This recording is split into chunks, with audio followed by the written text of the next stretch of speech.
crazy you said that he did, multiple things, because that's what you do.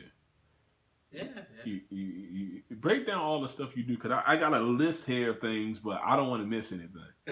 Or do you want me to go through the list and then whatever I miss, you start saying? Yeah. Go through the list because I can't remember everything. You DJ. Yeah, used to. Yeah, you make sure you say you so nobody will reach out to you. Yeah. But hey, I gotta put that in there. Yeah. You do flyers. Yeah, flyers, graphic design. Yeah. You audio engineer basically. Yeah. I've done some audio engineering. You write poetry. Yeah. You perform. Yeah. Have you ever host? Yeah. You host. What else? What else? Of course you do IT. What else you do that I don't know that you've done with your art? Oh boy, man, you got the list down like pretty good. I usually don't. I don't really focus on like all the stuff that I can do unless I'm at a point where like I need to use like a certain skill. Mm-hmm. It's like I never really think about like, oh, I gotta do this. It's like I never really like thought about that. I mean, that's why I'm glad you got the list in front of you because, I mean, I don't really like think about like everything that I can do. It's like I know that I have like a lot of like different talents. Like the audio engineering that came much later, like after the fact. I just happened to, and it's funny because that's kind of like tied to the DJing. So, okay, so I'm gonna give you like an old like flashback to like how I even like got into like DJing. So back when I was in college, back when I was doing undergrad, this is like my first year in college. I had like the computer set up, and I had the the microphone, the webcam, and all that, and this is about like almost like 20 years ago. Showing my age a little bit, but I remember I was big into like like different kinds of like music. Like some about music just kind of like enthralled me. Like I just loved like hearing music, and it was like an all the time thing. Like anybody that recalls me like from undergrad will be like, yeah, like every time you saw him, he always had like his headphones on. He had the little CD player. Like he's always got music with him like all the time. When I was in my dorm room, and it was me and like various people, I started collecting like instrumentals, like beats, like off the internet, and like after a while, like I had like this huge, like database of just like different beats, and there was like MCs like in the in the dorms, you know what I'm saying? So like a lot of MCs, like when I just be playing stuff and I'd be just going through like the different stuff on my computer, just I had the speakers there, I'd be in my room just playing different stuff. Like as I was meeting people, in undergrad, like they would come by my room and they'd be like, oh, you got beats, like let me spit something real quick. Before you know it, like we had like a whole like cipher like in the dorm room. Most definitely. You know what I'm saying? Like I mean, I'm not on it. You know what I'm saying? Like I don't really like rap or anything like that. But I was kind of like the Dr. Dre, and everybody else was like the MC. So like I would just cue up like a bunch of songs, and we would just like they would just flow like for however long like I had beats. Did you record any of that? Yeah. Because that's something that I want to see. I want to see that one. I mean, it's on webcam, and the webcams from 20 years ago. They're not really like crisp or anything like that. But right. Yeah, I do still have some of those. Now the guys probably don't even like remember that. Like someone probably don't even remember. But yeah, I still have some of those freestyles that recorded on the webcam. What college was this you went to? Bowling Green State University, Bowling Green, Ohio. What'd you go for? Originally, I went for digital art. Which is like, well, I mean, everybody's seen like a Pixar movie before, but that's pretty much what it was. It's like learning how to do like like 3D modeling and animation and all that. Now, back at the time, Bowling Green State didn't really have like it was like a new major. You know what I'm saying? So like they didn't really have like like the resources to like fully like offer that program. It's like they offered it, but it was kind of sorta. Back then computers weren't really powerful enough to do the projects that that we were all doing. So you get assigned something, the project's due in like a week. There's only like a handful of like computers like in the lab, but you got all these students trying to do like the same project, and it's taking forever for like one person to do theirs. Most definitely. You know, so that was really what I went for. I mean, I changed my major at least 2 more times like after that. You know, which everybody thought I was crazy. So after I got out of digital art, just because it was, you know, yeah, I don't think the program was as developed like as it is now. I mean, I see it now, like, yeah, it's kind of, they got a full program now. It's a lot better. But I moved from that into visual communications technology, or VCT for short. And visual communication technology is a combination of a lot of different communication paths. So it's part photography, it's part graphic design, it's part video. I want to say it's part like audio too, but it's kind of like it combines like various communication methods, all you know, visual, like for the most part. And you know, I stayed in that for about a year, 2 years maybe. And I decided to change my major again, and this was in my 4th year. Oh, snap. Yeah, that's the reaction that I got from everybody else. So everybody else said, like, man, you in your 4th year and you're changing your major right now? Like, man, you crazy. You never gonna graduate. You're gonna be here forever. You know, but, you know, anybody that knows me knows that I don't really act without a plan. It's like, it's very hard to catch Arcane Thought off guard, or for him to, you know, be involved in something and not have like a game plan. And I did.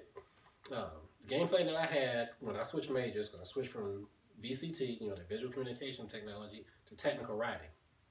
Part of visual communication tech, like that major, that, you know, list of classes, involved technical writing. So when I took that technical writing course, I found out that I was really good at it. Now, this isn't artistic writing or, you know, like poetry or anything like that per se, but I was good at it. Like I was bodying those classes, you know. It's like I'm taking like intro to technical writing, body, got an A in that. You know, I'm taking there was a couple more like writing courses in there. You know, there was like advanced technical writing, like bodied that, scientific writing, bodied that. And then, you know, the person that, you know, was offering the classes, like, you know, the professor, she was talking to me about it, and she was like, "You really good? Have you ever considered, you know, switching majors?" I was like, "No, because I'm kind of in my 4th year." You know, and I showed her like my transcript. She was like, you know, she was going through it. She was like, "Well, I mean, you got all your gen eds done. You got, you know, everything else done. There's a couple classes where I could like substitute, you know, and if you take, you know, these classes," and it was like maybe like 4 classes. She was like, "You can, like, that would be it, and you'd be eligible to graduate." And I looked at like when those classes were being offered, and I said, okay, well, if I take classes during the summer and I take classes like all through the next year, I can graduate, you know, with a total of 5 years in college.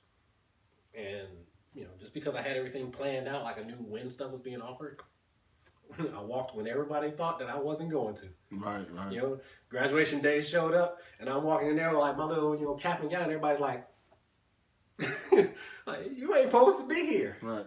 Yes, I am. yes, I am. So did you start writing poetry during the technical? Like, when did you start writing poetry?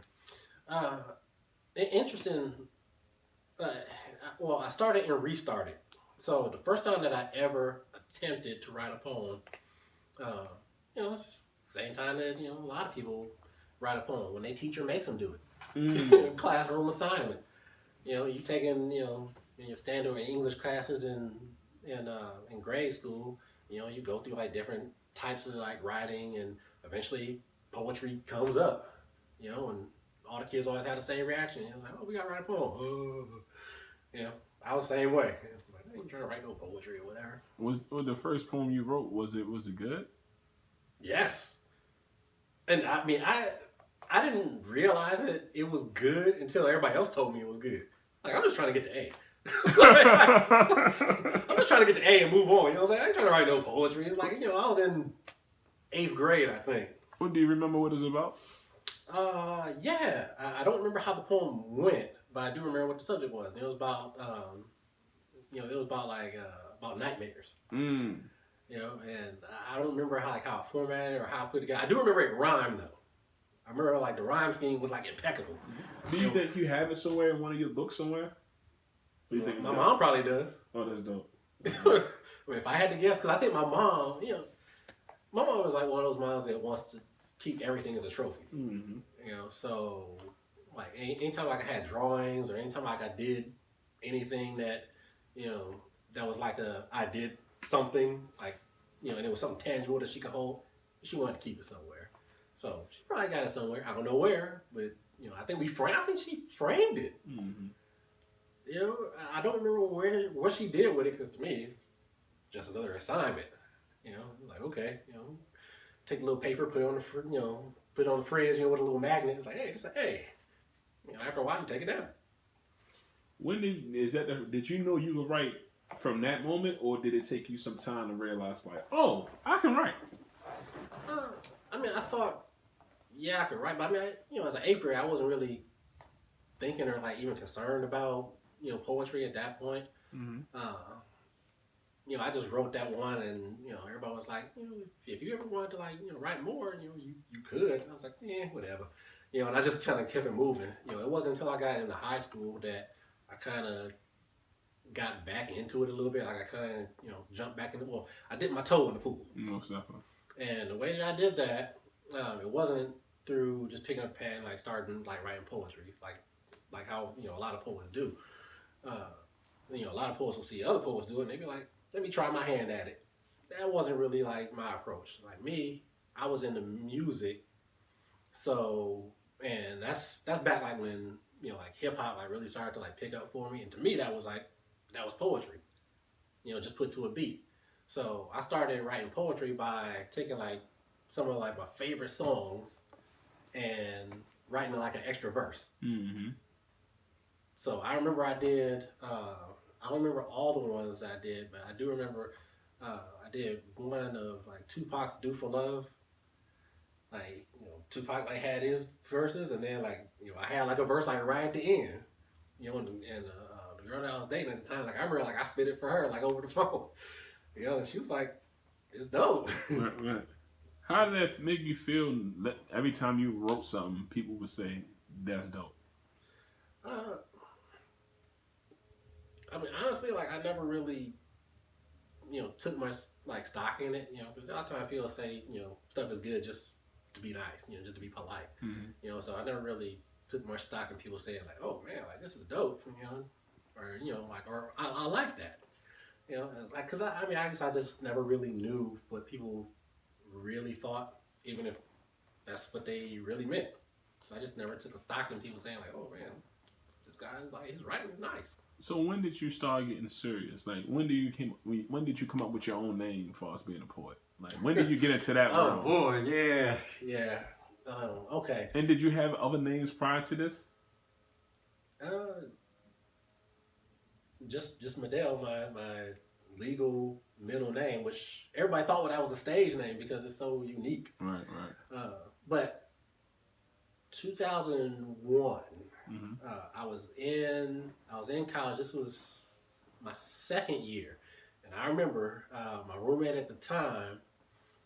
It was him, and it was a couple other people that I was kicking it with. You know, we called ourselves like the Circle, short for Circle of Friends.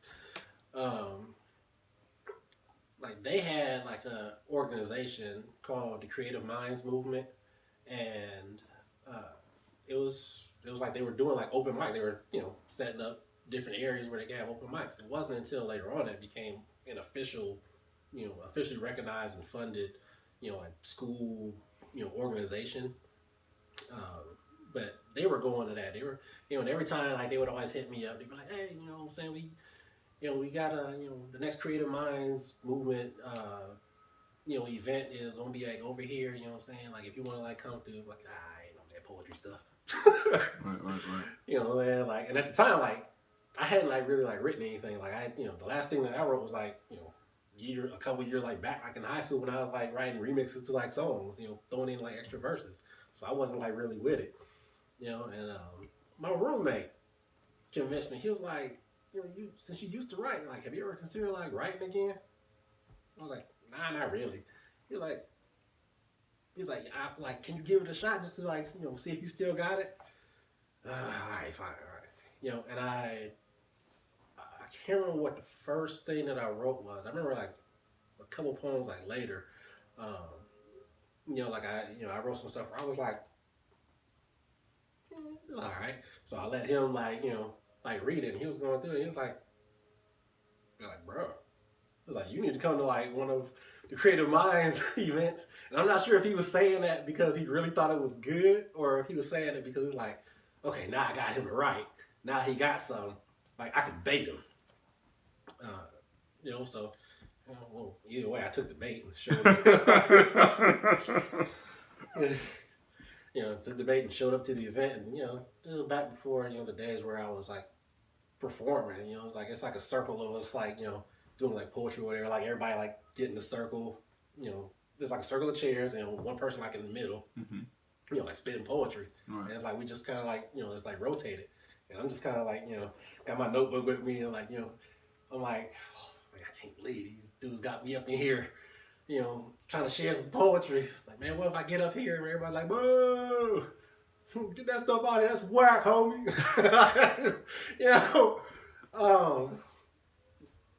But I got up there and, like I read the poem and, everybody was like clapping.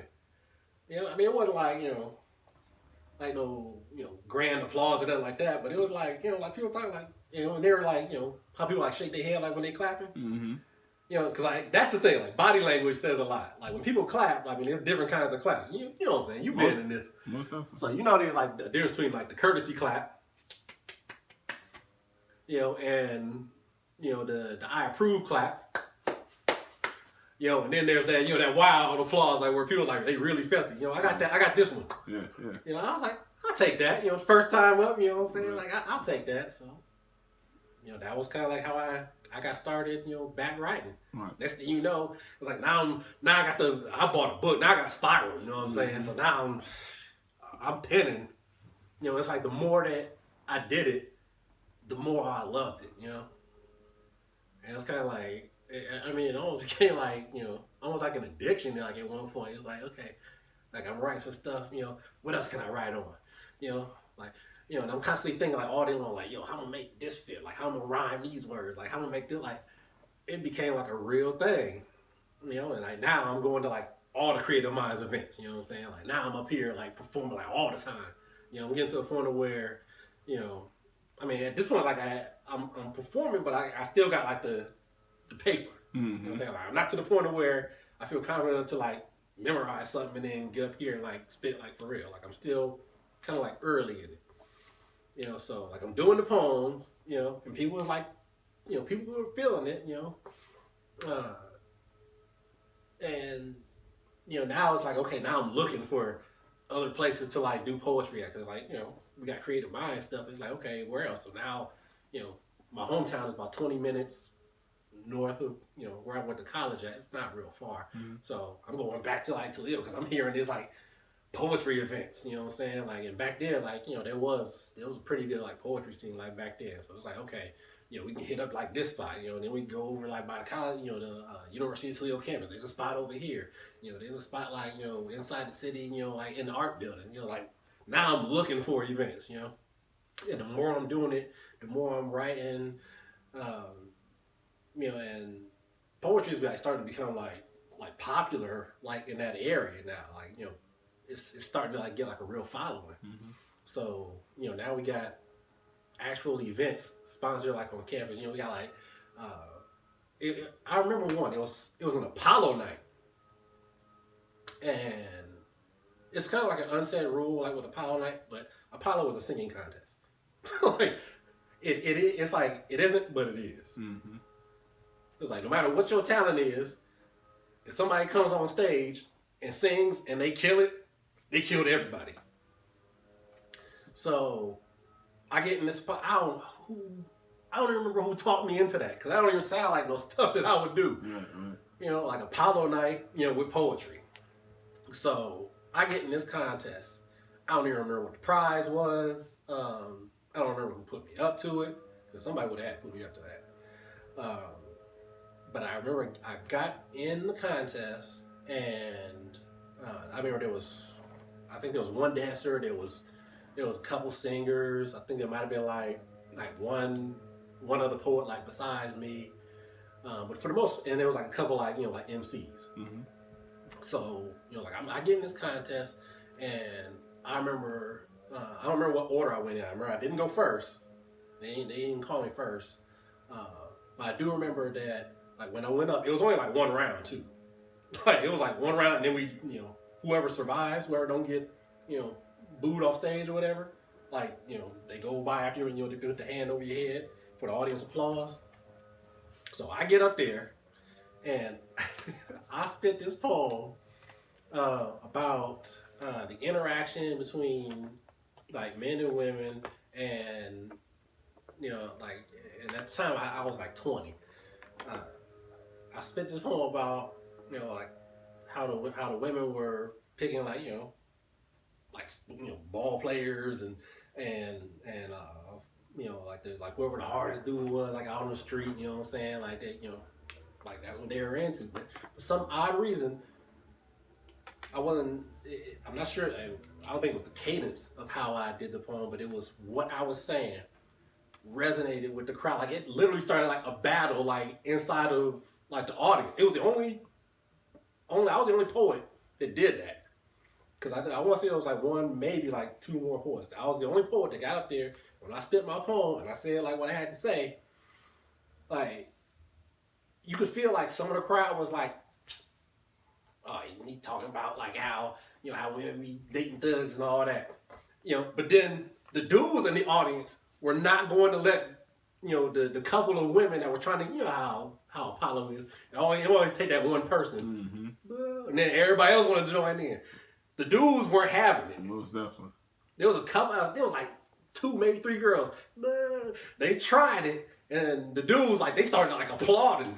Like, they were not having it. They was like, yo, let this dude finish saying, like, what he got to say. Like, because they probably going through it too. Right. So I'm to the point where it's like, yo, like, maybe I'm on to something, like, with this poetry. Like, I mean, I'm still reading it, you know what I'm saying? Like, I'm still not even performing. I'm reading this, but it's resonating. And I actually, like, got to the point, like, where there was more applause. Like, the applause completely drowned out, like, the boos. So I actually, like, survived a round. And I remember I didn't win the Apollo contest, but I remember there was 2 singers.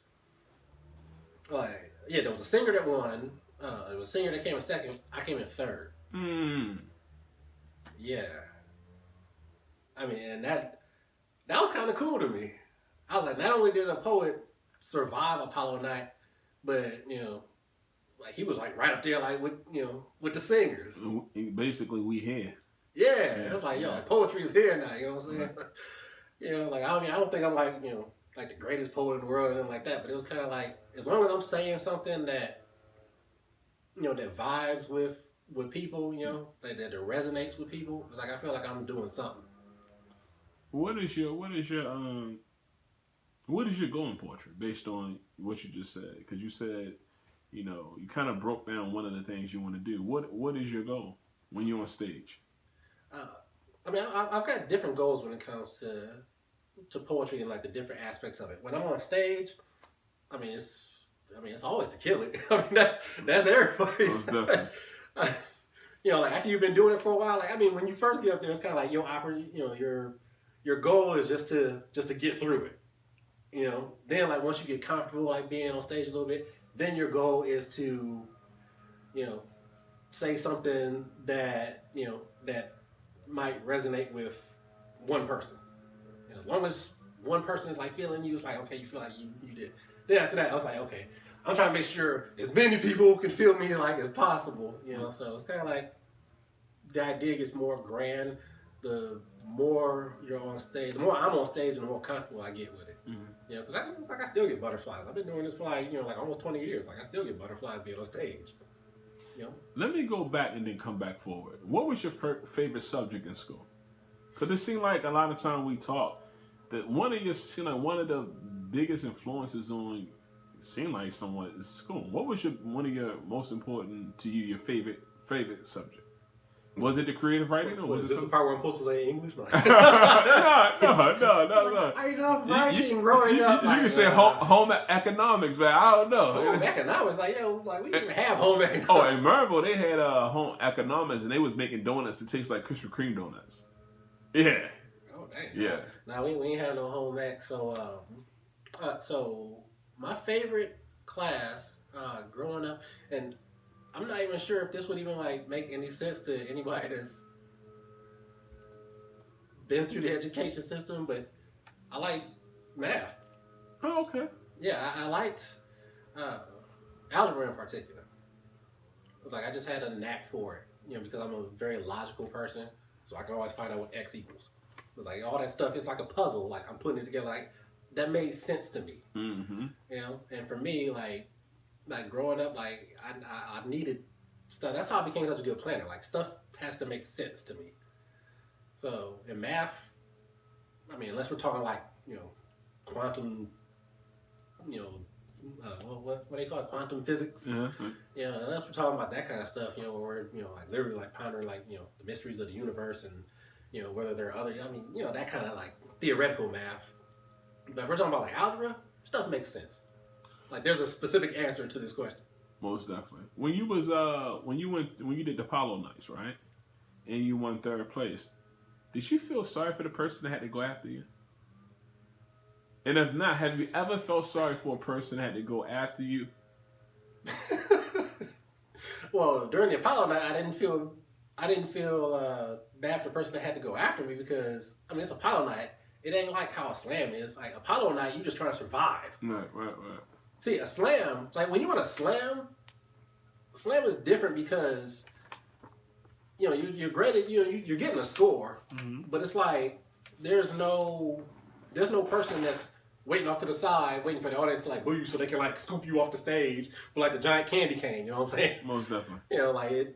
Apollo night has a whole different feel to it. You just trying to like go as hard as you can and survive. Mm-hmm. So like my mind was like focused on that.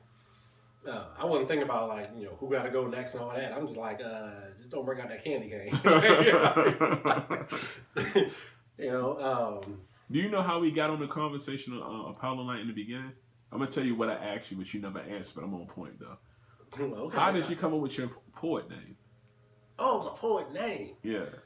Yeah, we getting all. It's all good. It's all good. I want to hear it all. I want to hear it all. Okay, so because I remember you did ask me if I had any other names before. Yeah. But you didn't ask like how I came up with that name. Did you? Yeah, I did, but it's okay. Okay, so how I came up with the name Arcane Thought.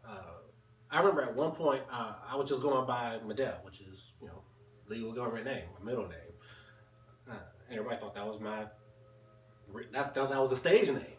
It wasn't. It was my actual name. And I started seeing like other poets that had like stage names. Right. And then I noticed it was always something that it was either a name that found them or it was something that summarized them. Mm-hmm. If it was something that they came up with, it was something that, they pulled from like different parts of their life and they came up with a moniker that fit them.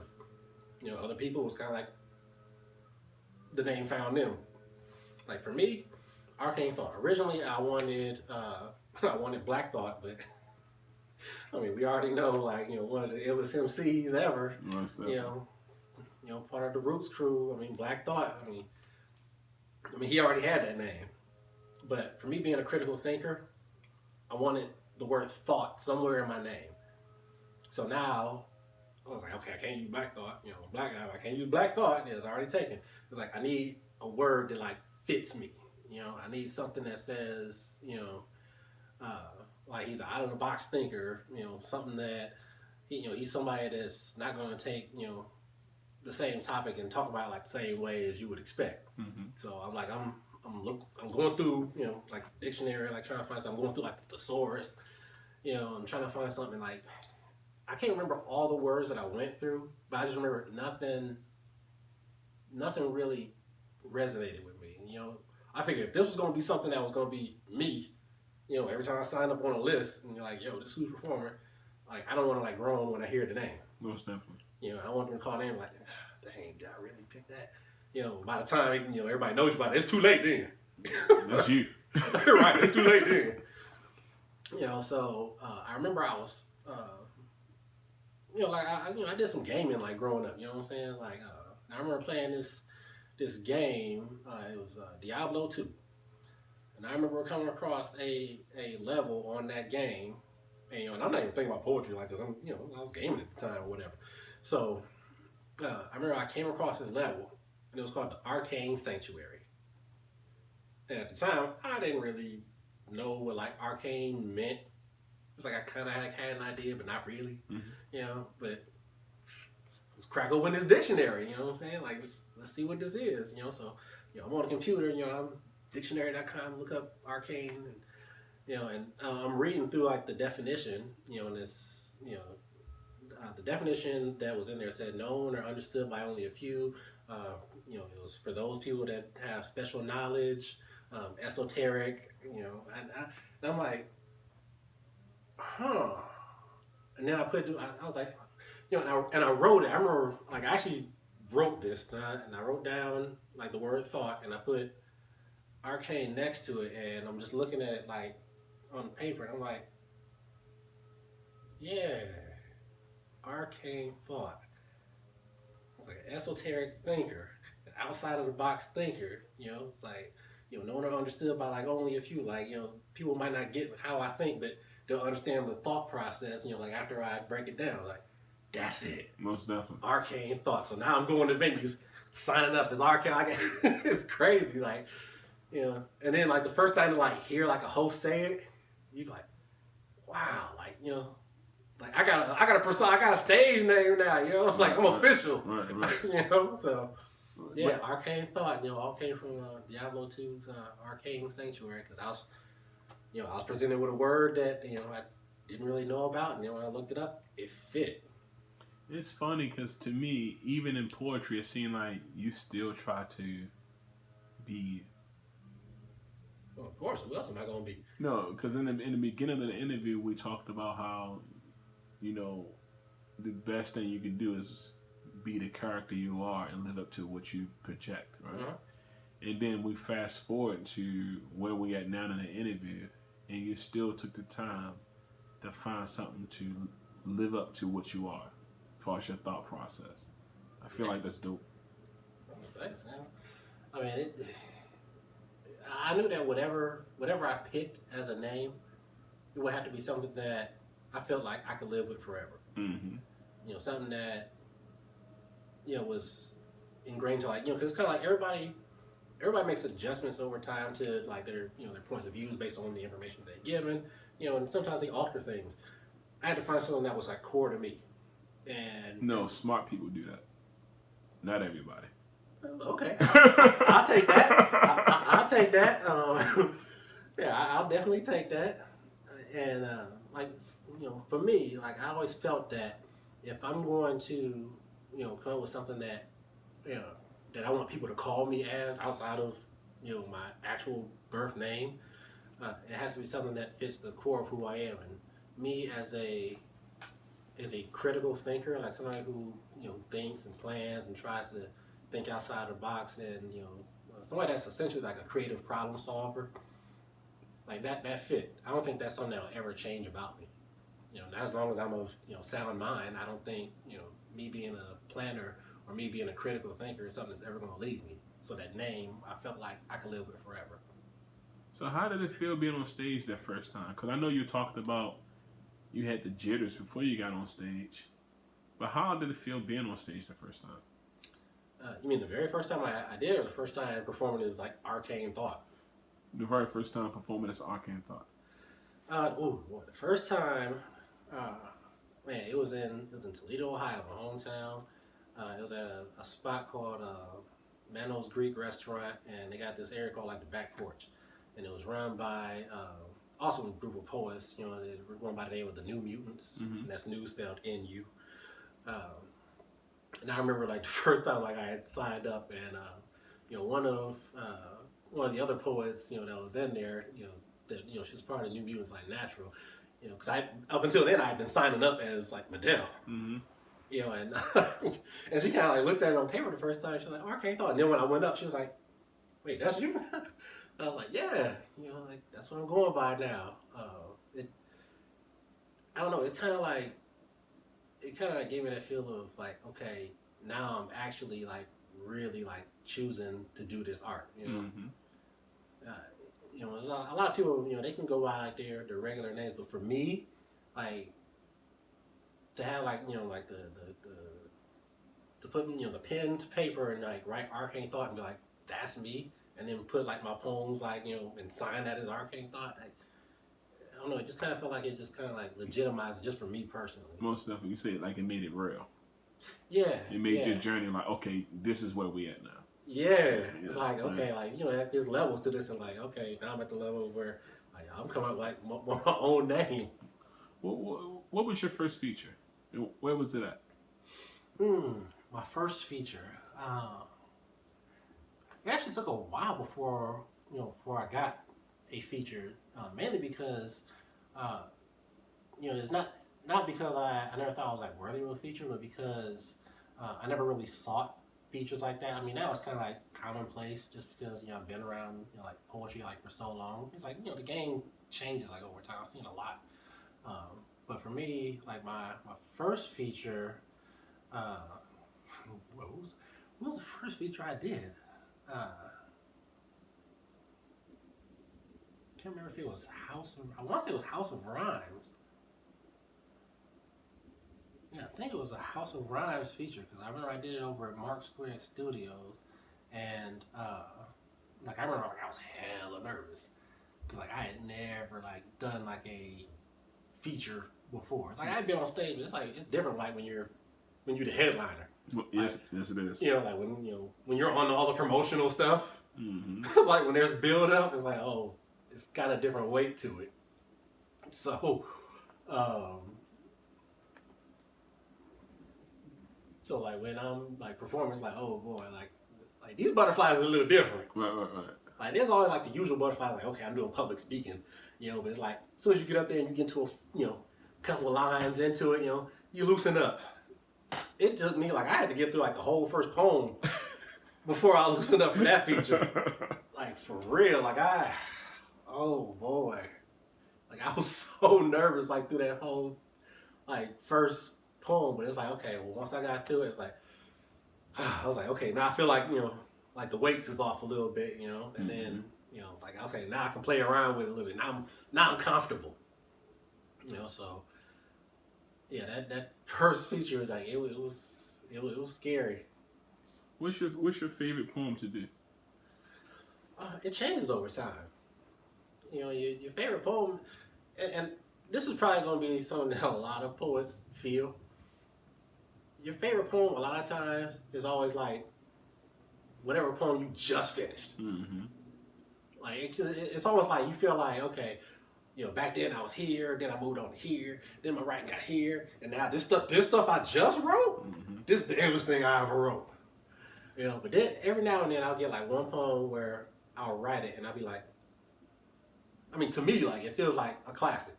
Like it's something that no matter how like it's timeless. Like it's something that when I spit it, people will always like feel it.